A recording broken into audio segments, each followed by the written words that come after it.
नमस्कार शेतकरी मित्रांनो, स्वागत आहे तुमचं कृषी वाहिनी या यूट्यूब चॅनलमध्ये. तर या व्हिडिओमध्ये आपण लातूर बाजार समितीचे सोयाबीन बाजारभाव पाहणार आहोत. शेतकरी मित्रांनो, लातूर बाजार समितीमधून पुन्हा एकदा सोयाबीन भावामध्ये चांगली वाढ झाली आहे. तर संपूर्ण सोयाबीन बाजारभावाविषयी जाणून घेण्यासाठी व्हिडिओ कुठेही स्किप न करता शेवटपर्यंत पहा.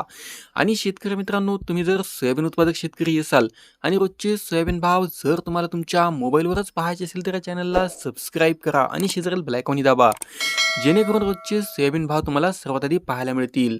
आणि शेतकरी मित्रांनो, हा व्हिडिओ जर तुम्हाला आवडला तर व्हिडिओला एक लाईक करायला विसरू नका. तसेच हे भाव कालचे म्हणजे 6 जानेवारीचे आहेत. तर बाजार समिती आहे चिखली, अवघडले 2900 क्विंटलची, किमान दर आहे 3650 रुपये, ते जास्तीत जास्त दर आहे 5200 रुपये आणि सर्वसाधारण दर आहे 4425 रुपये. यानंतर पुढील बाजार समिती आहे लातूर, अवघडले 12092 क्विंटलची, किमान दर आहे 4320 रुपये, ते जास्तीत जास्त दर आहे 5002 रुपये आणि सर्वसाधारण दर आहे 4900 रुपये. तरी आपण जर माझ्या चॅनलवरती नवीन असाल तर चॅनलला सबस्क्राईब करा. व्हिडिओ आवडला असेल तर व्हिडिओ लाईक करा, कमेंट करा आणि शेअर करा. धन्यवाद.